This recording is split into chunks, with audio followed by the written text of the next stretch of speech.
Let's get to Donald Trump. He's making a presidential memorandum. He's sending the National Guard to Memphis. The great city of Memphis back. And I have spoken today with the director of the U.S. Marshals, with the director of the FBI, with General Bondi. We realize that this effort of multi-agencies that will combine the work of the Tennessee Highway Patrol and the local police departments, when we come together, we can make significant change in our city, in the city of Memphis, and that is a powerfully important thing for the state of Tennessee, and I want to say this will be your proudest moment when we see you in 4 or 5 weeks, maybe sooner. You're going to see numbers that will drop and plummet like you haven't. Just like we did in D.C., they plummeted. Nobody can even believe it. And they're going to plummet. It'll be one of your really proud moments. And you've done a good job, too. But this will be maybe your proudest moment. Thank you, sir. Okay? And the director, as the director said, the goal is sustained. Right. Got to keep it. Sustained crime lowering. And that, with this effort, I believe we can get there.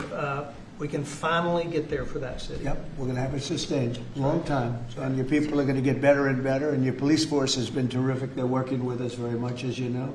Started it, as I said, on a little basis, and we got it down quite a bit, but now we go in for the big march, okay? And Director Patel and his team have done remarkable work so far. As you know, the numbers are great, and this will be one more step in the right direction for Memphis. That's true. Thank you. He's done a very good job. Thank you very much. Pam, please. Yeah, this is why I said the argument about like, oh, well, why doesn't he actually send it to, why doesn't he send the National Guard to red states where there's a lot of crime was stupid. Because here is a red state where there's a lot of crime. Please tell these hogs in the chat that this is not needed and is actually a detriment to safety. I have a million times over. What difference does it fucking make? Nobody listens. This is not a long-term commitment to safety at all. The presence of military on American streets is not only unconstitutional, it is not even a Band-Aid. It is not even a Band-Aid to a fucking gaping wound. We know that crime is a byproduct of material conditions. We know crime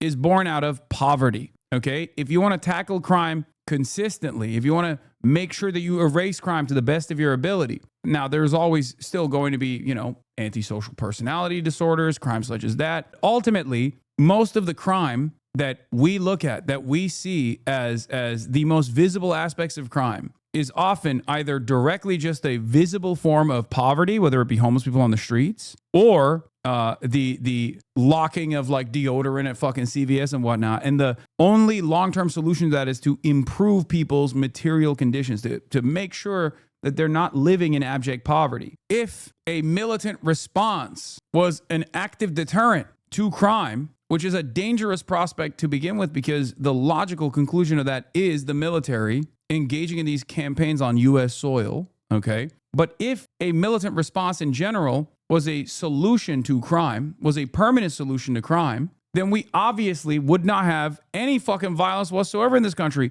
We have some of the most militant police around the world. They have gear that standing armies don't have in other countries. The NYPD has a fucking, not one, multiple submarines, okay? It's ridiculous. It would have worked by now. They have tanks. Local law enforcement, local police departments have tanks, okay? Like surplus military grade gear that they have purchased from the American government. So obviously, that constant presence of law enforcement should be working, but for some weird reason, it's not. President Trump put together a team that saw the largest ever violent crime reduction in any city in American history. Something that people had not been able to do in 40 years. That is a momentous achievement.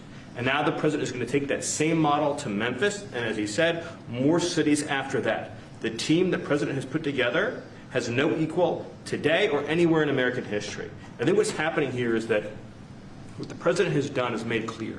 The power of federal law enforcement that was used for the last 4 years to harass and attack conservatives, to harass and attack Christians, to go after law-abiding families, the power of law enforcement under President Trump is going to be used to get all the criminals, all the violent offenders, all the murderers, all the cartels, and all the domestic terrorists off our streets. So whether you're Antifa, whether you're a domestic terrorist, whether you are a violent gang member, a drug trafficker, a trained Iraqi killer, or anyone else that's threatening our people, President Trump is saying he's going to use his FBI, his DOD, his ATF, his DEA to wipe you out, to put you in behind bars, to take you off the street, or to apply whatever legal consequences necessary. Mr. President, I'm honored beyond words to be part of this team under your leadership as you've saved thousands of lives. Thank you very much. Come on over. Let's sign that, sir. You want to say anything about our great military real fast? He's won a job. He's doing this guy. Mr. President, so our Army National Guard is honored to be part of this mission. This is their community. A lot of them are from D.C., they're from Tennessee. When you talk to them, when you talk to the actual population out there who interact with them every day, they say it's a blessing to have them as a part of their life. And then for the National Guard getting to have this where they get to improve their communities, where their kids are growing up and they're going to church, and this is where their families are. Many of them, sir, have said this is the honor of their lifetime, so thank you. Look at that nice face, and yet he's a killer. That nice, beautiful face, and he's a total killer. I don't know how you do it. Huh? Lotion, sir. Everybody here. All right, here we go.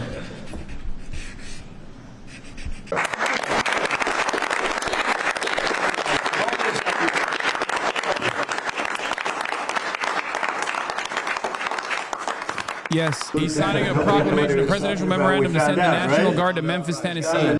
Given with all the that's going on with Charlie Kirk's assassination and the left wing, a lot of left wing violence going on, do you have plans? And actually, this is a great opportunity with all these. Do you plan on designating Antifa finally a domestic terror organization? Well, it's something I would do. Yeah, if I have support from the people back here, I think would start with Pam. I think, but I would, if you give me, I would do that 100%, and others also, by the way. But Antifa is terrible. Are there other groups? There are other groups, yeah, there are other groups. We have some pretty radical groups, and they got away with murder. And also, I've been speaking to the Attorney General about bringing RICO against some of the people that you've been reading about that have been putting up millions and millions of dollars for agitation. These aren't protests. These are crimes, what they're doing, where they're throwing bricks at cars of ICE and Border Patrol. And they come in with a beautiful new car. They're so proud. It's Border Patrol, ICE, it's got whatever it is. And they're throwing rocks at it. And after 50 yards, it looks like an old beat-up vehicle. It was just brand new. It was just bought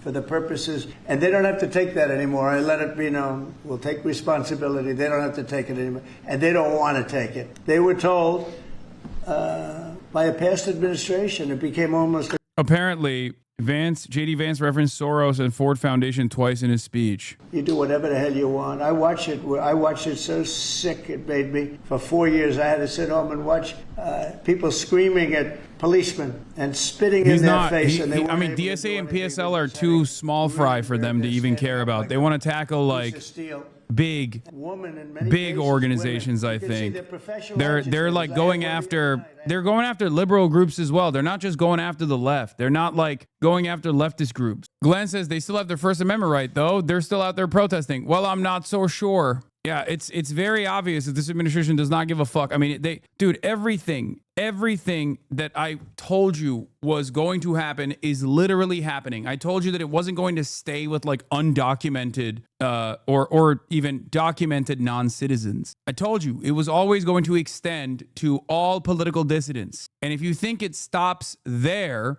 you are delusional. Eventually, this administration will decide you're next. That's how it works. That's how fascism works. I'm trying to explain to people that it's not, the goal here is not just to clean up the most radical elements of the political left. Like, that's not the goal. That's never been the goal. The goal is to silence dissent, and not just silence dissent, but demand admiration from everyone. Okay? You can see that with the way that they're operating right now with the Charlie Kirk stuff. Are there people who have said like crazy shit? Certainly. Okay. But it doesn't stop there. They're not just going after people who've said crazy shit, which again, you could just let it go regardless, right? And the administration shouldn't be touching that in any case, because that's still, once again, a violation of the First Amendment. But they're now moving away from that. They're moving away from just like yelling about people or demanding that they get fired. They want the administration to prosecute people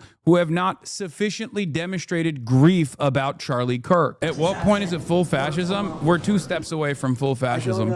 Full fascism is due process is over and free speech is completely over. once the they internet. tackle That's that, just or by rather watching redirect the what courts same things to follow their vision, follow their agenda, you've crossed the last Rubicon. You've crossed the finish line, basically. The comparison I would use is like the Nuremberg race laws, because at first they want to tackle the remaining institutions that are supposed to offer some kind of counterbalance to growing accelerated fascism. But then after they've sufficiently dismantled these institutions, they will rebuild it in their own vision. That's how it works.